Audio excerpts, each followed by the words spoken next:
Eu bem que tentei não me meter nessa situação, mas agora, vendo tudo o que aconteceu, vejo que não tinha como escapar do destino. Antes de mais nada, preciso pedir desculpas por tudo que vou contar.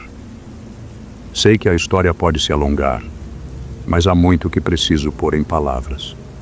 Nunca imaginei que acabaria me envolvendo em algo assim, pois sempre fui de pouca fala e mais quieto, preferindo os momentos solitários, longe de problemas. Durante minha juventude, sempre fui mais chegado a um bom livro de histórias e a um videogame do que a qualquer outra coisa. Nada de confusões ou situações que nos tirassem a paz. Quando terminei o ensino médio, decidi seguir meus estudos na faculdade e encontrei uma paixão pela programação.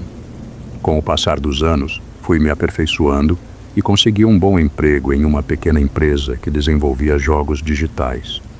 Em 2020, já vivia sozinho, aproveitando a liberdade de ser independente. Porém, aquele ano foi um marco que mudou tudo. Foi quando o mundo foi abalado pela pandemia, trazendo uma sombra que, até hoje, paira sobre todos nós. Para minha família, aquele ano foi o início de uma longa provação. Minha mãe, cansada dos abusos de meu padrasto, decidiu que era hora de se separar dele. Os abusos que ela sofria, principalmente durante o período de isolamento, haviam se tornado insuportáveis. Ele havia piorado muito e minha mãe, por mais forte que fosse, se viu sem forças para aguentar. Eu soube da situação e logo tomei a decisão de deixar minha casa para ficar com ela e meu irmão caçula, que na época tinha apenas 12 anos. Minha mãe, sempre muito trabalhadora e cheia de garra, perdeu o emprego durante o confinamento. Foi um golpe difícil para todos nós. Quando soube da situação, vendi tudo o que pude e fui morar com eles, pois não podia deixá-los sozinhos naqueles tempos difíceis. A pandemia havia transformado nossa vida, e o confinamento foi uma experiência de altos e baixos para nós. Eu me tornei o principal responsável por nossa casa, já que meu trabalho poderia ser feito de forma remota e, portanto, não sofremos tanto com a falta de atividades fora de casa. Usamos o pouco que eu tinha guardado para cobrir as despesas essenciais. Minha mãe, com seu talento para a moda antiga, começou a revender roupas vintage pela internet, através de sites como o Amazon e o eBay. Isso nos ajudou a manter a casa em pé. Mas, como sabemos, a saúde emocional nunca é algo garantido, e meu padrasto, embora expulso, ainda continuava uma sombra que rondava nossas vidas. Incentivei minha mãe a pedir uma ordem de restrição contra ele, mas, por mais que ele fosse afastado, ainda tinha direito de ver meu irmão. Eu queria que ele sumisse de vez, mas sabia que não poderia afastar meu irmão do seu pai. Embora desejasse que ele ficasse distante o suficiente para não fazer mais mal. Eu, então, me afastei da situação, evitando ao máximo confrontos diretos com aquele homem, mas a verdade é que o mal-estar sempre estava por perto, como uma nuvem que não se desfazia. O tempo passou e, conforme as restrições começaram a afrouxar, as rotinas de todos nós começaram a voltar ao normal. Eu voltei ao trabalho no escritório e meu irmão voltou à escola. Aos poucos, minha mãe conseguiu um emprego de meio período num bar da cidade. Algo simples, mas que a ajudou a seguir em frente. A vida, apesar de não ser fácil, estava indo em frente. Contudo, meu padrasto, como se fosse uma praga, apareceu na cidade novamente. Ele descobriu onde minha mãe estava trabalhando e, de maneira imbecil, passou a aparecer no bar, criando confusão. Minha mãe, acostumada a lidar com ele, tentava ignorá-lo e seguir sua vida, mas numa noite específica, ele ultrapassou todos os limites. Num surto de raiva, jogou um copo de cerveja no rosto dela. Os seguranças do bar intervieram rapidamente e o colocaram para fora. Mas ao invés de aprender a lição, ele parecia só mais furioso. Naquela noite, após o incidente, Ele foi esperar minha mãe do lado de fora de nosso apartamento. Quando ela chegou, ele a atacou com uma brutalidade que não tinha limites. Felizmente, minha mãe conseguiu escapar para dentro de casa, se refugiando. Eu estava fora, ocupado com trabalho, e quando cheguei, me deparei com uma cena que não conseguia acreditar. O rosto da minha mãe, todo machucado, me fez perder o controle. Aquilo me fez ferver de raiva. Como aquele homem poderia fazer aquilo com ela? Eu a pressionei para que chamássemos a polícia, mas ela me olhou com uma expressão triste, pois já sabíamos que as autoridades nunca faziam nada. Ela sugeriu que fugíssemos para um lugar onde ele não nos encontrasse. E embora eu estivesse enfurecido, percebi que, talvez, fosse a melhor solução. Nenhum de nós tinha mais motivos para ficar naquele lugar. O apartamento estava alugado e as coisas já estavam fora de controle. Decidimos então, no calor do momento, que iríamos embora. Naquela mesma noite, colocamos tudo o que conseguimos nos carros, e enquanto minha mãe guardava a arma de seu pai na bolsa, eu não disse nada. Ela se apressou e aguardou com um olhar de quem não queria que ninguém soubesse. Não comentei nada, pois sabia que com aquele homem à solta, qualquer coisa poderia acontecer. A manhã seguinte nos encontrou a caminho de uma nova cidade, longe de tudo o que nos amedrontava. Durante a viagem, paramos para descansar e pegamos um quarto em um simples hotel. Pedimos algumas pizzas e tentamos nos sentir mais tranquilos. Mas mal sabíamos que a tranquilidade duraria pouco. Enquanto comíamos, minha mãe recebeu uma mensagem de texto. Seu rosto empalideceu ao ler, e ao ver sua expressão, eu soube que algo estava errado. Peguei o celular e li em voz alta. Você realmente achou que eu deixaria você fugir assim com meu filho? Eu e meu irmão nos entreolhamos. O medo no olhar de ambos era visível. Sem pensar, corremos até a janela e puxamos as cortinas. E foi aí que o pior aconteceu. Ele estava lá, me vendo, e começou a correr em direção ao nosso quarto. Fechei as cortinas rapidamente, mas já era tarde. A tensão tomou conta de todos nós e ficamos aguardando com os corações acelerados o silêncio que parecia eterno. Eu então consegui ouvir seus passos se aproximando. A cada segundo, meu nervosismo aumentava. Meu irmão, assustado, não sabia o que fazer, e minha mãe estava cada vez mais tensa. Era como esperar por algo inevitável, uma bomba prestes a estourar. O som dos passos dele ficava mais forte. O terror tomava conta de todos nós, e só restava esperar o que viria a seguir. Ele bateu na porta várias vezes com força, mas não abrimos. Esperamos, ouvindo o barulho dos seus passos na porta. Ele parecia não desistir, até que, em um momento, o som parou e a porta foi arrancada das dobradiças com um estrondo. Eu e meu irmão olhamos um para o outro, desesperados, mas sem saber o que fazer. A sala se encheu de uma tensão tão grande que parecia que a qualquer momento tudo ia desabar. E foi aí que a brutalidade se mostrou. Ele agarrou minha mãe pela camisa e começou a socá-la com força, como se ela fosse um saco de batatas. Cada golpe a empurrava para trás e ela não conseguia reagir. Meu irmão, apavorado, gritava e implorava para que ele parasse, mas o homem estava fora de controle. Eu corri em direção a ele para tentar impedir, mas ele me deu um soco tão forte que me deixou sem reação. Era um homem completamente fora de si, um animal selvagem. A raiva dele parecia incontrolável. Lembrei-me de tudo o que ele fizera à minha mãe e sabia que algo precisava ser feito para impedi-lo, fosse como fosse.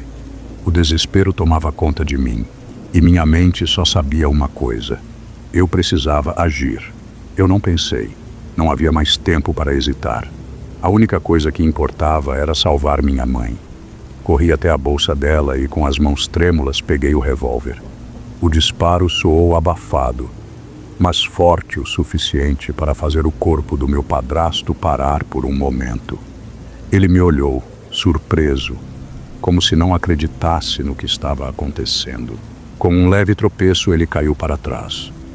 O silêncio tomou conta do quarto. Eu sabia o que havia feito. E o pior, sabia que não havia volta. Eu havia protegido minha mãe, mas isso mudava tudo.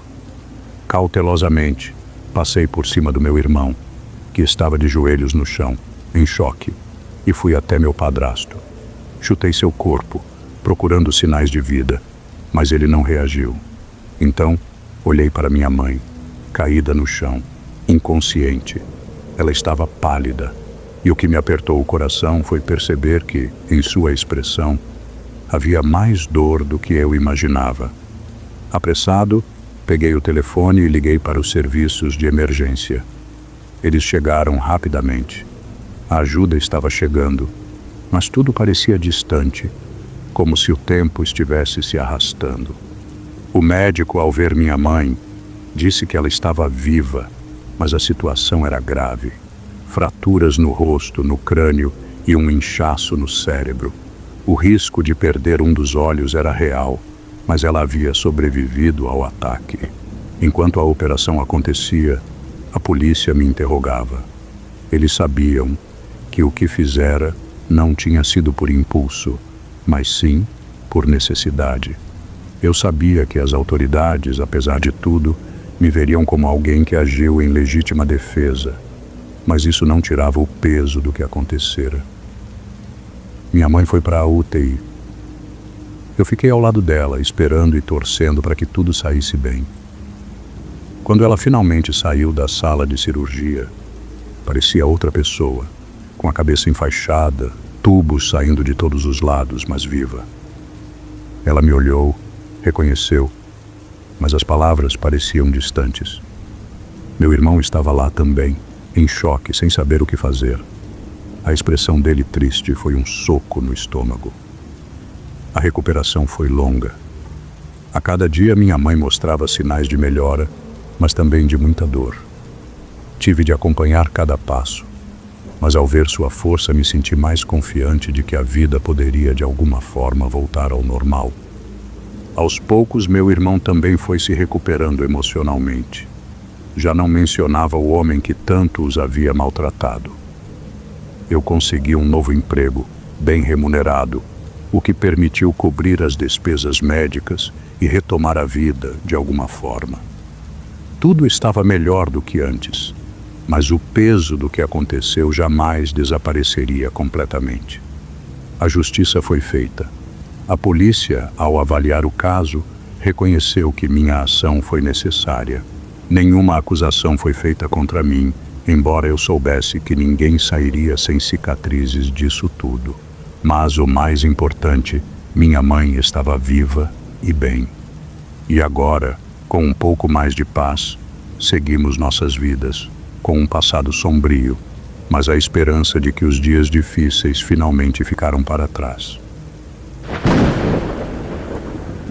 Quando o velho João partiu deste mundo, a dona Ana e eu tomamos uma decisão que na época parecia a mais acertada.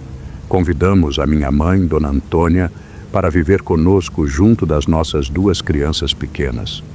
O desejo de ambos era claro: oferecer-lhe a chance de passar os últimos anos da vida rodeada pela família, tentando suavizar um pouco a dor da ausência do meu pai. Contudo, não sabíamos que, ao tomarmos essa decisão, nos depararíamos com um grande desafio. Morávamos em uma casinha modesta, com apenas 2 quartos, e embora tivéssemos alguma poupança guardada, não tínhamos os recursos necessários para comprarmos uma casa maior. Foi então que Dona Antônia sugeriu vender a sua residência, lá em Alagoa, e usar o dinheiro para nos ajudar a adquirir um lar em Monte Alto, que era onde morávamos. Ela afirmou que preferia investir aquele valor em um novo lar para a família, a ficar gastando tudo em uma casa de repouso, algo que ela sempre rejeitou com todas as forças. O único problema era que a casa dela estava abarrotada de coisas acumuladas ao longo de décadas e precisaria ser completamente organizada antes de ser colocada à venda. Determinado a resolver essa tarefa, Marquei um dia para lidar com aquilo. Comecei pelo andar de baixo, organizei o que podia e, aos poucos, fui subindo até o andar superior. Por fim, cheguei ao sótão. Ao abrir a porta daquele espaço empoeirado, fui recebido por uma verdadeira cápsula do tempo. O lugar estava cheio de recordações familiares. Ali estavam os álbuns de fotos antigas, lembranças de viagens distantes, registros da minha infância, fotos das minhas formaturas, até uma coleção de cartas de um jogo de infância que achava ter perdido há muitos anos. Entre tantas memórias, encontrei uma pasta com documentos importantes, certidões de casamento, nascimento e óbito. Foi ali, entre aquelas recordações, que encontrei algo que mudaria completamente a minha visão sobre nossa história familiar. O sobrenome que eu carregava, desde que me entendia por gente, não era o verdadeiro da nossa família. Em algum ponto do passado, meus pais decidiram mudá-lo. Embora eu fosse muito jovem na época, o fato de nunca ter questionado isso até então me fez pensar: por que alguém mudaria algo tão importante? Estaríamos talvez fugindo de algo? Escondendo um segredo obscuro? Decidi então confrontar minha mãe sobre isso, assim que tivesse a chance. Quando finalmente consegui ficar a sós com Dona Antônia, enquanto as crianças estavam na escola e a Dona Ana estava ocupada no trabalho, sentei-me ao lado dela, tentando disfarçar a ansiedade que me tomava. Meu coração batia acelerado, esperando a reação dela. Com calma, pedi licença para conversar e mostrei os papéis que havia encontrado no sótão. Esperava algo dramático, talvez surpresa ou até uma certa emoção. Mas, ao contrário, Dona Antônia apenas me olhou com uma expressão resignada. Ela sabia que, eventualmente, eu acabaria encontrando aqueles documentos durante a limpeza. A casa onde estávamos não era a mesma onde eu cresci. Era uma propriedade que ela e o meu pai tinham adquirido anos depois. Embora parecesse desconfortável, ela estava de algum modo preparada para aquele momento, como se soubesse que chegaria mais cedo ou mais tarde. Foi durante nossa conversa que ela revelou algo que nunca imaginaria. Existia um tio do qual eu nunca tinha ouvido falar. Um tio que falecera quando eu ainda era um bebê. A notícia me pegou de surpresa, especialmente porque ninguém jamais mencionara a sua existência. Entendi naquele momento que minha mãe devia ter suas razões para manter isso em segredo. Resolvi ser paciente e aguardar, enquanto ela tomava coragem para me contar a verdade. Quando finalmente começou a falar, percebi que a história era muito mais complexa do que eu poderia imaginar. Dona Antônia explicou que as circunstâncias da morte daquele tio estavam envoltas em um escândalo devastador, algo que meus pais haviam tentado esconder para evitar represálias da mídia e das pessoas mal intencionadas. Para começar uma nova vida, meus pais optaram por mudar o sobrenome e recomeçar em outro estado. Mas, como todo segredo, essa revelação não vinha sem consequências. Ela hesitou em dar mais detalhes, como se estivesse travando uma batalha interna entre o desejo de proteger a nossa família e a necessidade de contar a verdade. Percebi que ela tentava suavizar os fatos, mas, com o tempo, minha curiosidade só aumentava. Decidi então pressionar, pedindo que contasse a história inteira, sem omissões. Após um breve silêncio, ela cedeu e começou a me revelar o que, até então, ficara guardado por tanto tempo. Dona Antônia começou a me contar a história de como meu tio conheceu sua futura esposa. Era uma jovem de uma família rica e poderosa, herdeira de uma fortuna construída ao longo de várias gerações. Eles se conheceram na universidade e, desde o início, o relacionamento deles era conturbado. Meu pai sempre desconfiou que esse namoro acabaria mal, mas a decisão estava tomada e o casamento foi anunciado com grande pompa. A família da moça era uma das mais influentes da região, com grandes fábricas de conservas e vinhedos que se estendiam por quilômetros. Meu tio viu uma chance de entrar em um mundo de riqueza e prestígio. Mas, como todos sabiam, casamentos por interesse nunca eram fáceis, e meu pai tinha plena certeza de que aquele casamento não duraria. Contudo, à medida que a cerimônia se aproximava, ele começou a perceber a força do vínculo entre os dois. A moça, apesar de sua educação e status, tinha algo de especial que o atraía profundamente. Os primeiros meses de casamento pareceram idílicos, mas logo a realidade se impôs. O relacionamento deles, que já era instável, começou a se deteriorar. Começaram a surgir rumores de separação, mas o casal insistia em manter as aparências. Meu tio, acostumado com a vida modesta de antes, agora se via preso a um mundo de luxo e ostentação, e essa mudança começou a afetá-lo de maneiras que ele não imaginava. Foi durante um passeio nas montanhas, logo no primeiro ano de casamento, que a tragédia ocorreu. A esposa de meu tio sofreu uma queda grave enquanto caminhava por um caminho íngreme. Ele a levou às pressas para o hospital, mas os médicos informaram que ela nunca mais voltaria a andar. Além disso, ela perderia o uso dos braços, tornando-se, de certa forma, uma prisioneira de seu próprio corpo. O acidente mudou tudo na vida deles. Embora ela tenha sobrevivido, a recuperação foi lenta e dolorosa. Com o tempo, a família dela começou a culpar meu tio pelo ocorrido. Ele passou a assumir o controle dos negócios da família dela, algo que causou a ira do irmão mais velho da esposa, que era o diretor executivo da empresa. Ele nunca gostou de meu tio e, ao saber da queda, passou a acreditar que o acidente não havia sido acidental, mas sim provocado por ele, para tomar o controle da fortuna. A tensão na família aumentava a cada dia. A situação chegou a um ponto de ruptura em uma noite fatídica, quando a esposa de meu tio foi encontrada morta em sua cama. Ela havia ingerido uma overdose de remédios para dormir. O choque foi grande, mas o que realmente chocou a todos foi o que foi encontrado em seu travesseiro. Uma carta escrita à mão, na qual ela confessava que o irmão estava certo. A queda não tinha sido um acidente. Ela havia sido empurrada por meu tio durante uma discussão. Na carta, ela afirmava que o amava, mas não poderia continuar vivendo daquela maneira, sabendo do que ele havia feito. Esse evento gerou uma repercussão devastadora. Meu tio, temendo o que viria, fugiu, deixando a própria família para lidar com o peso das acusações e da mídia insaciável. Ele desapareceu sem deixar rastros, e nem mesmo meus avós ouviram falar dele depois disso.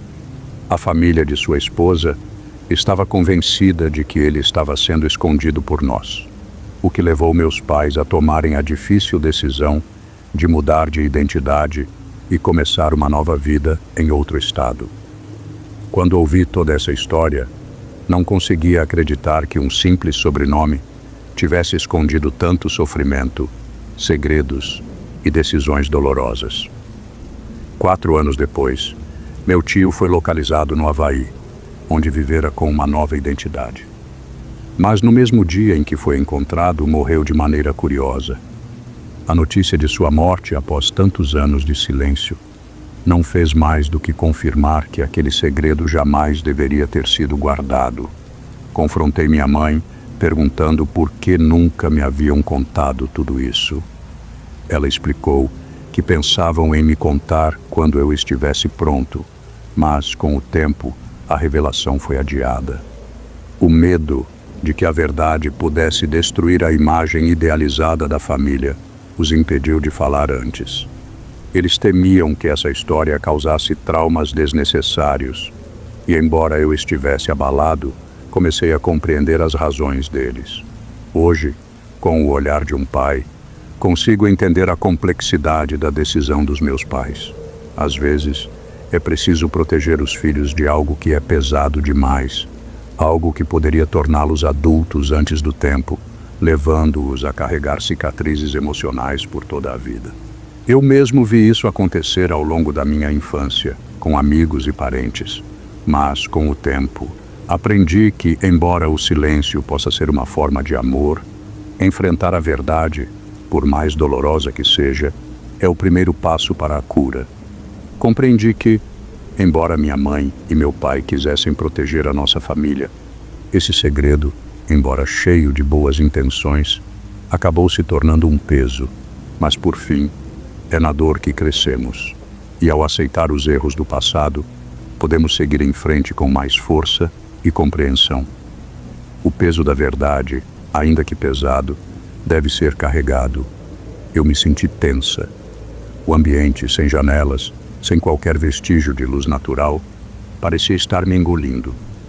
O único som ali era a sua voz insistente e o farfalhar das minhas roupas, quando eu tentava me afastar.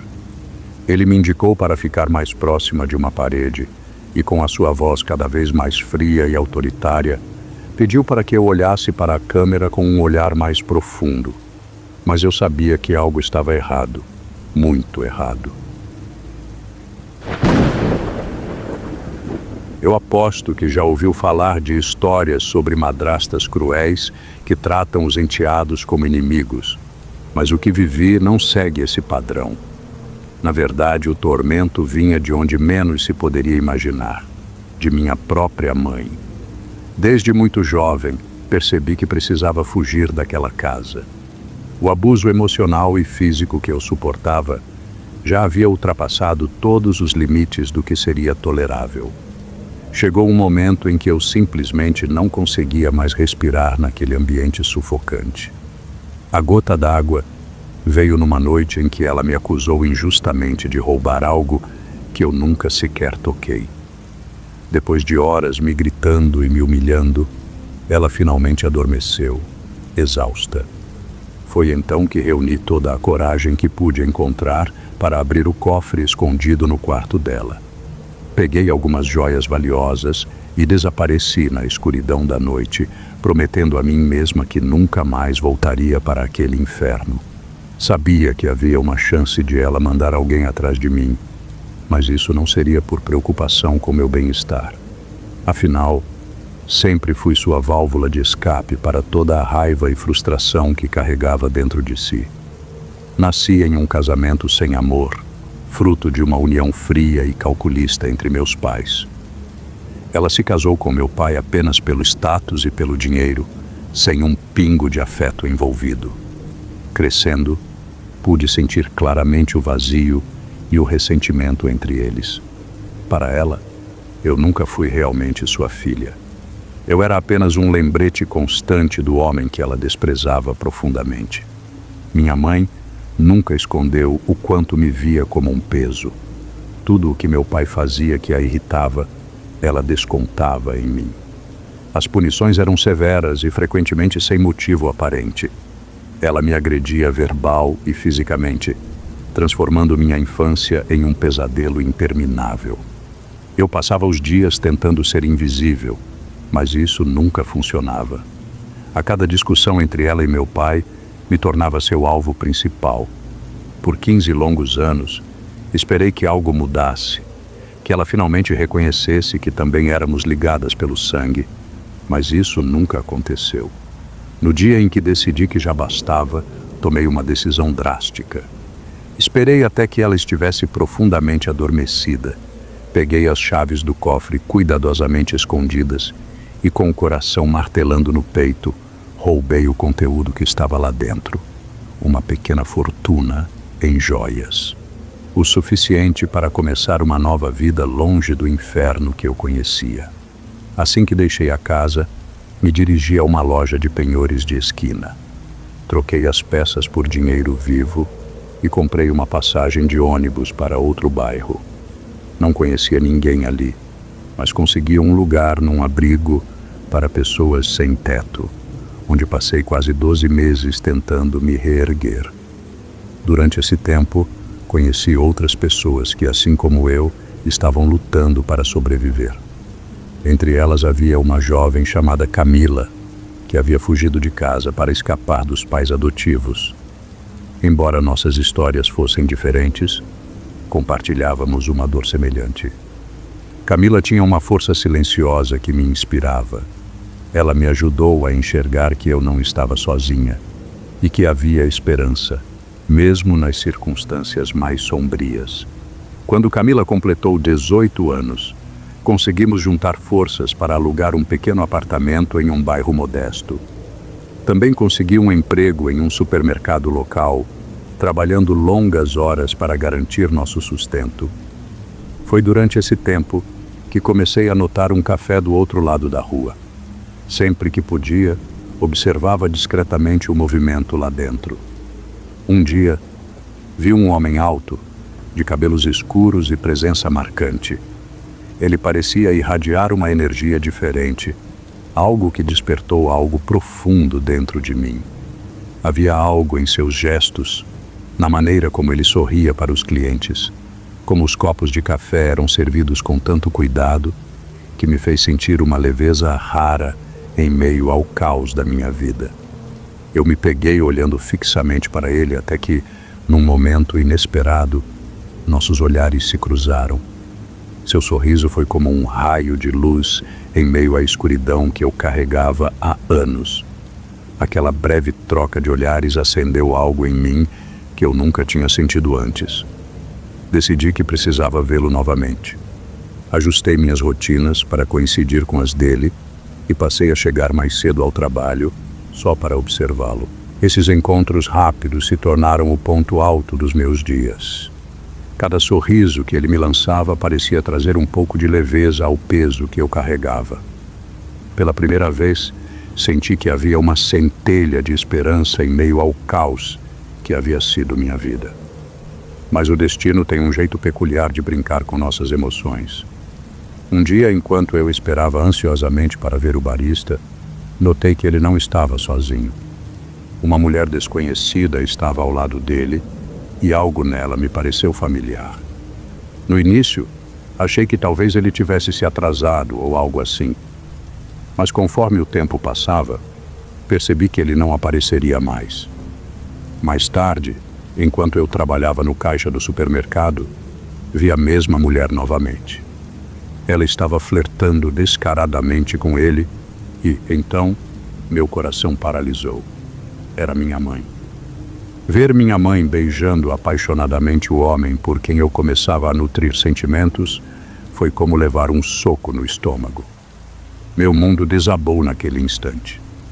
Senti uma mistura avassaladora de ciúmes, raiva e desejo de confrontá-la. Ali estava ela, a mulher que me tratava como lixo, roubando a única coisa que eu achava que poderia me trazer felicidade. Quando seus olhos encontraram os meus, percebi que ela sabia exatamente o que estava fazendo. Era um jogo cruel, uma forma de me lembrar que ela sempre estaria no controle. No dia seguinte, minha fúria atingiu o seu limite. Vi minha mãe voltar ao café, vestida de maneira provocante, flertando descaradamente com ele. Ele saiu de trás do balcão e se sentou com ela, parecendo completamente à vontade. Aquela cena foi a gota d'água. Algo dentro de mim se quebrou e eu decidi que não deixaria aquilo passar. Fui até a seção de ferramentas do supermercado, peguei uma chave inglesa e caminhei decididamente em direção ao café. Ela estava tão absorta em sua conversa que nem percebeu minha aproximação. Com cada passo que eu dava, minha raiva crescia, até que finalmente desferi um golpe certeiro contra sua cabeça. Os gritos ao redor pareciam distantes, como se tudo estivesse acontecendo em câmera lenta. Eu continuei batendo até que alguém me puxou para longe. Quando olhei para baixo, vi seu corpo caído no chão, cercado por uma poça de sangue. Foi só então que percebi o que havia feito. Lágrimas começaram a rolar pelo meu rosto, enquanto eu olhava para as pessoas ao meu redor, chocadas e horrorizadas. O barista, que até então eu admirava tanto, me encarava com uma mistura de medo e ódio. Ele correu para o lado dela, gritando e chorando desesperadamente. Apesar de toda a dor que ela me causara, senti uma estranha sensação de libertação. Finalmente, o monstro que assombrava minha vida havia sido neutralizado. A polícia chegou rapidamente e minha mãe foi levada às pressas para o hospital. Por sorte, ela sobreviveu, embora tenha ficado gravemente ferida.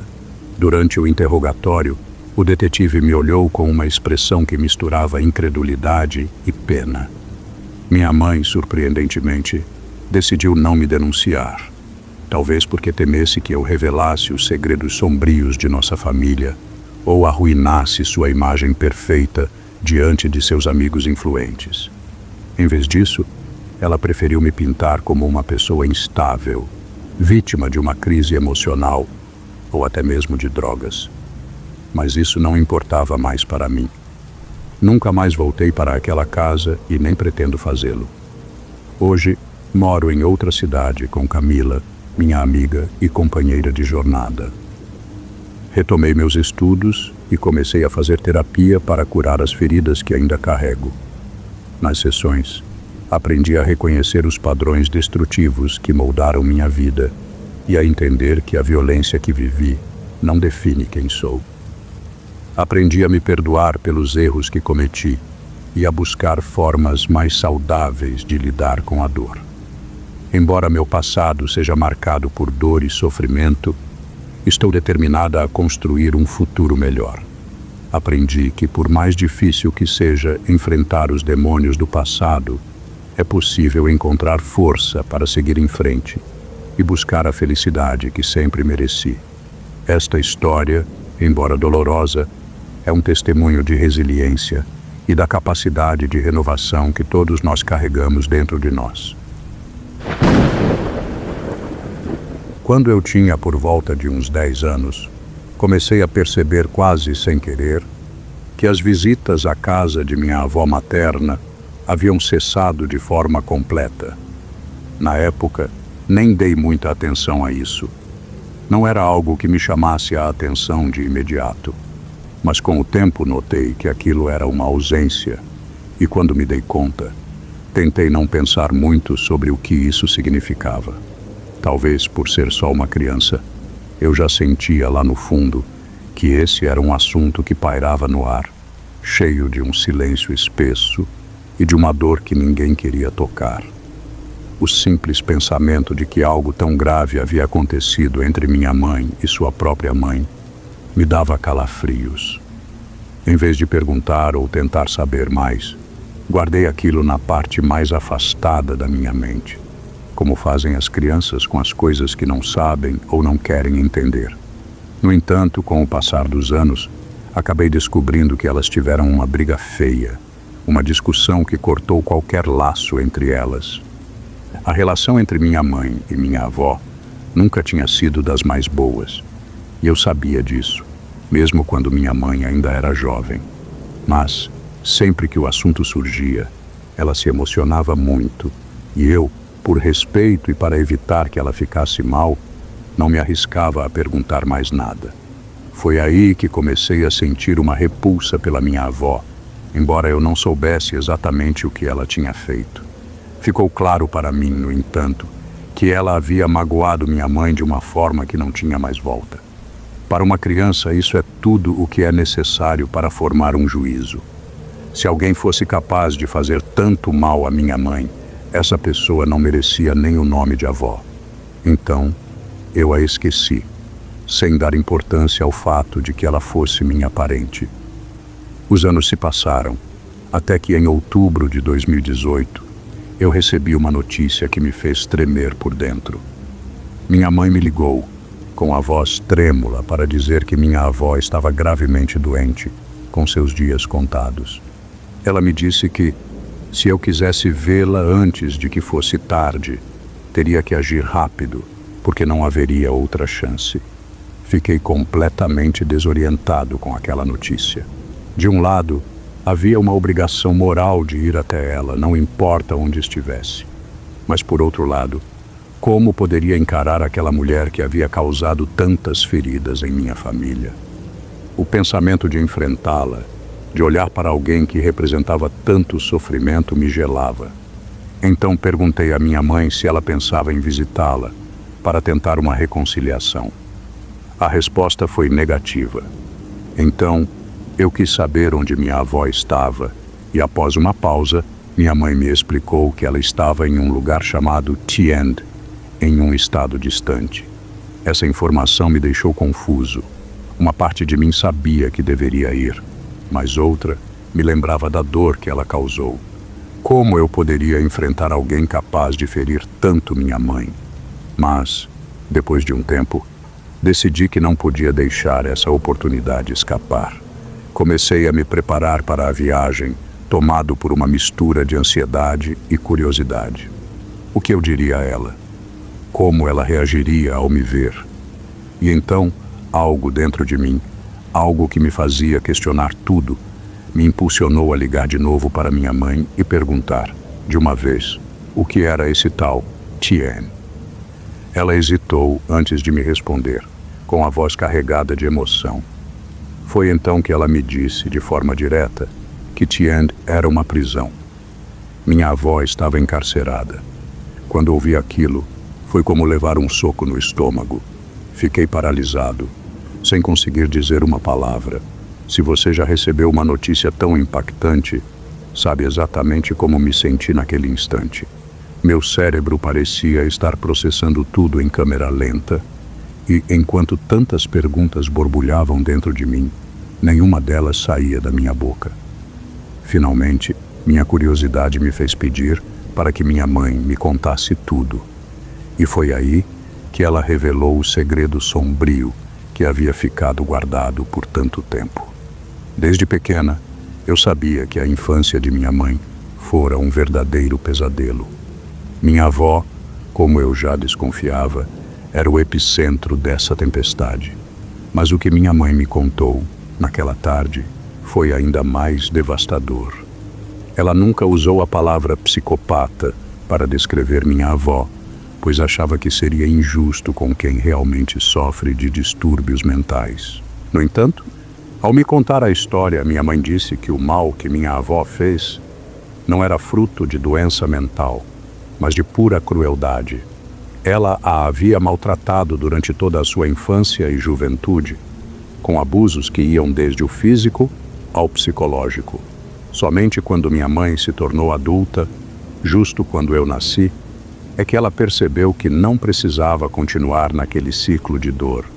Com o tempo, minha mãe começou a suspeitar de que os problemas legais da minha avó estivessem ligados a algo mais grave do que apenas um simples acidente. Ela imaginou inicialmente que talvez minha avó tivesse se envolvido em algum tipo de acidente de carro, quem sabe por conta da bebida. No entanto, conforme conversava com o advogado, o cenário se tornava cada vez mais aterrador. Quando perguntou sobre o valor da fiança, minha mãe quase desmaiou. $500 mil. A partir desse momento, ela soube que as acusações contra minha avó eram gravíssimas. Não se tratava de um simples desentendimento, mas de algo muito mais sinistro. O advogado revelou que minha avó estava sendo acusada de 4 tentativas de homicídio, de 4 conspirações para cometer homicídio e, como uma cereja amarga no bolo, uma acusação de cumplicidade em um assassinato. O que realmente aconteceu, conforme minha mãe foi descobrindo, foi que minha avó começara a ter brigas com seus vizinhos. Uma jovem família com 2 crianças pequenas. Nunca soubemos o motivo exato dessa disputa, mas em vez de tentar resolver a situação de maneira pacífica, como qualquer pessoa sensata faria, ela optou por buscar um caminho mais escuro. Ela passou a procurar na internet formas de contratar um assassino. Isso mesmo. Ela queria contratar alguém para matar seus vizinhos. Depois de dias de pesquisa, entrou em contato com um homem que alegava ser especialista nesse tipo de serviço. O mais aterrador de tudo é que minha avó estava disposta a gastar todas as suas economias para concretizar esse crime. Contudo, o destino, de uma forma irônica, resolveu intervir. O homem com quem ela estava negociando não era nada mais do que um policial disfarçado. Se essa história fosse contada num filme, poderia até parecer cômica, mas na vida real não havia nada de engraçado. A verdade é que minha avó estava disposta a destruir a vida de uma família inteira, incluindo 2 crianças que não sabiam nem de onde vinha o ódio que ela sentia. Quando minha mãe a confrontou sobre o caso, minha avó não demonstrou arrependimento algum. Não conseguia entender como sua própria filha podia estar chocada com tamanha crueldade. Depois de saber de tudo isso, decidi que não queria mais ver aquela mulher. Passaram-se alguns meses e, enfim, recebemos a notícia de que ela estava morta. As autoridades nos informaram que suas últimas palavras haviam sido dirigidas a uma ex-companheira de cela e que ela não mencionou nenhum de nós, sua família. Às vezes penso que, se eu tivesse decidido ir vê-la, ela provavelmente não me reconheceria. Mas, sinceramente, isso não faria diferença para mim. Agora, sabendo tudo o que sei, não haveria como minha avó. Eu a vi apenas como alguém que havia se perdido no mais profundo mal. Saber que aquela fase sombria de sua vida tinha chegado ao fim foi, de certa forma, um alívio.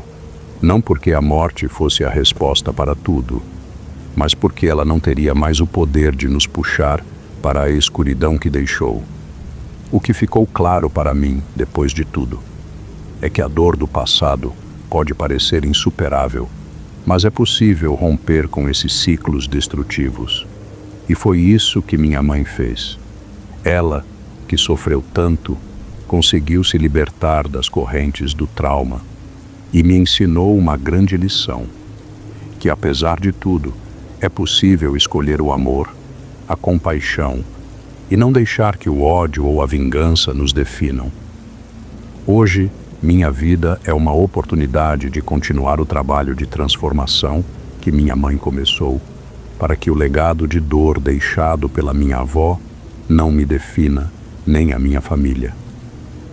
Essa experiência me mostrou que, por mais que o passado tenha sido sombrio, podemos escolher fazer algo melhor.